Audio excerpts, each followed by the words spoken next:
Hello and welcome to class 3 of Hittite for complete beginners. Now I just want to say at the beginning that if you've studied a foreign language before and if you're familiar with case systems, this class might be a little bit straightforward, maybe even a little bit dull, dare I say it, but if this is your first experience learning a foreign language of any kind, the case system, in my experience, can be something which takes a little bit of time for us to wrap our heads around. Today, the goal is just to introduce the full format of the Hittite case system and to go away with something to learn and try and get into our heads in preparation for more complex sentences that we will break down and analyze in the upcoming classes.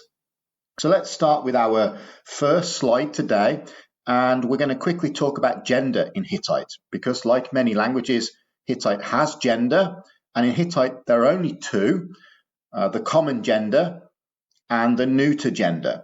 The common gender is the kind of amalgamation of the masculine and feminine gender that we find in other European languages. But Hittite resembles more closely Proto-Indo-European in the fact that it just has two genders. The neuter gender usually refers to inanimate objects. We can see gender broken down in different ways in daughter languages. I think in daughter languages of Indo-European, I think Danish, for example, maybe Swedish still has two genders. English obviously doesn't really have one other than in pronouns. Other languages like Czech, I think, have four. Polish has four or five, depending on how you count it. Polish, for example, we can divide feminine neuter, masculine inanimate, masculine animate, and I think masculine personal nouns is the way that we can divide gender in Polish. So there is a bit of variability amongst European languages. In Hittite, it's relatively simple. We've got two, the common gender and the neuter gender. Now, this will be important for what we're talking about today because actually gender does influence our noun endings, as we will see in this slide. Nominative atash and the accusative en, which means Lord, with the accusative ending an, these two words and endings should be familiar for you because we covered them in previous classes, but these are the Hittite endings only for the common gender in singular. We haven't done any plural nouns yet.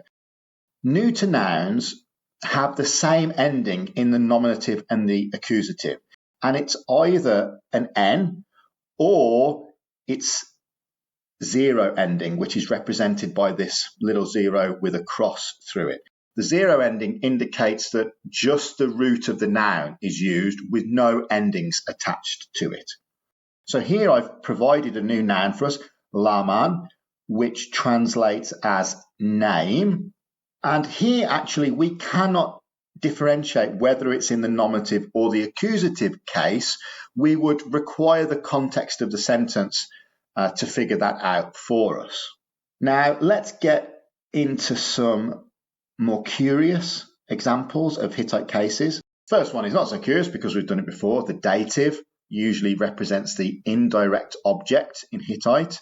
We have our familiar sumerogram n, meaning Lord, with our familiar Hittite dative ending e to show that this is in the dative case.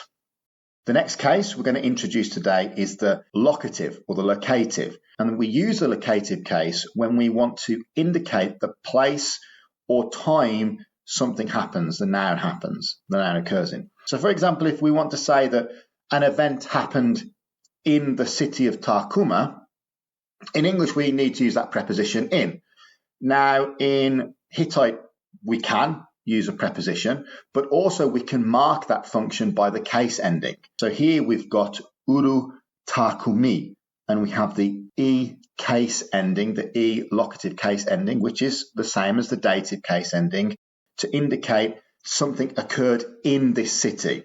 Takuma, I believe the etymology of Takuma is city of fog or city of mist. And if we want to say that something took place in it, we need to add the appropriate ending, which is swapping the vowel a for our dative ending e. You might see this superscript uru This uru is a demonstrative. These are quite common in Hittite writing. They indicate the category of the noun that will follow. So uru is used to indicate that the following noun is a city, place, or region. Hittite has many demonstratives, and we will look at them in a bit more detail in future classes. But the first one, and arguably one of the most common ones, is uru, indicating that the following noun is a place. If we want to answer the question, where are you going? We would use the allative case.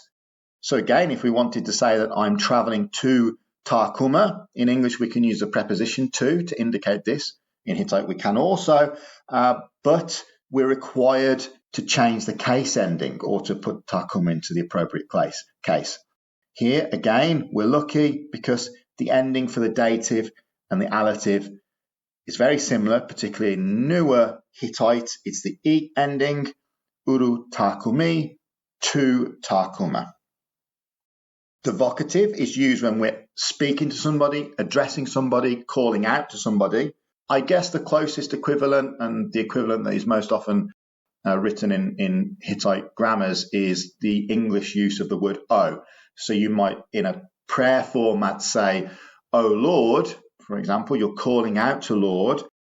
In Hittite, we would again add the case ending I, indicating the vocative case, indicating that this noun doesn't function as the subject or the object of a sentence. It's who we are addressing. So these case endings so far all quite similar. They are the same, right? It's the same ending, so not too complicated, but we just need to remember the different functions of each case, dative, allative, and vocative. Let's get into some more interesting cases now. So I think by far the most difficult to understand case is the ablative. And it's because it answers a variety of questions. It's used in a variety of different situations, and it's hard to maybe give it a summarized function. I've put three of the most common ones here. The ablative is used when answering the question why. So here again, we've got our familiar sumerogram N, meaning Lord, and as with the ablative ending would be used in the situation where we're saying because of the Lord, or by the Lord, or through the Lord, or something like that. The ablative also answers the question where from. So again, we've got our city name Takumas. Uru Takumas means from, that something came from Takuma. And we can also use the ablative case to indicate when something happened. So in the day or by day, let's introduce a new sumerogram here. Ud, meaning day, ud as means by day. Now the instrumental case is a little bit easier to wrap our heads around. We use it in any situation where we would use the preposition with in English. Well, not any, but most situations where we would use the preposition with in English. So for example, if you wanted to say that you cut wood with an axe, in Hittite, the axe would be in the instrumental case. It's the instrument that you do something with. Here we have the example of geshtin, which is another sumerogram meaning wine, and it is the appropriate Hittite case ending for the instrumental case. And we could form a sentence, for example, I drank water with wine. In this sentence, with wine would be represented as geshtin it with the instrumental case ending. The genitive case indicates possession, or in situations where we would use of in English, the ending is ash or the sh sound. And we have parnash atash, father of the house. But just pay attention here to word order. It's not perhaps how we would expect it in English, but other than that, it fulfills this role of showing possession. Phew, that's it. They're all the case endings that we have in Hittite language. We've only looked at them in singular so far. Here I've presented a reduced version of Hittite case endings. This is by no means complete. There are other case endings. This is kind of like my attempt to simplify, yet somehow not simplify the case endings into some manageable table. My request to everybody, my request to people paying attention who are learning from this course, it's a good idea to try and learn this table. Use some flashcards, write down the cases on one side and the form of the cases on the other in singular and plural. Just get these learned into our heads because it makes the upcoming lessons just a little bit easier. You won't have to be constantly referring back to this table, for example. It doesn't matter if you're not 100% familiar with all the case endings. What's important now is that we understand the form of the case ending so we can identify them in upcoming text sentences that we will analyse. We haven't looked at any plural forms, so we've got the plural forms here. You'll notice that some plural forms are missing. That's because they either don't exist or they're not attested, so we don't need to learn them, so plurals get a little bit easier. We also can see that we have this zero form where we're just using the stem of the root of the noun with no additional ending. We can see that the dative, locative, additive, and the vocative share the similar I ending with only a few exceptions. The vocative sometimes can be with no ending and the A ending in the allative. Here I just want to draw your attention to this question mark signs, these two question mark signs. That indicates that we can't necessarily predict what vowel or consonant will be in the accusative, the ending for the common accusative form.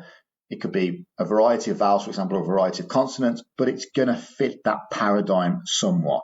So as I said, take this, try and learn it. It'll really come in useful in the future. Just the forms, not necessarily trying to get your head around the exact function of each of the cases at this moment, because it'll become clearer when we look at some more examples. And you might be asking to yourselves, well, what about adjectives? Do we need to apply this sort of grammar to adjectives? And the answer is yes, we do.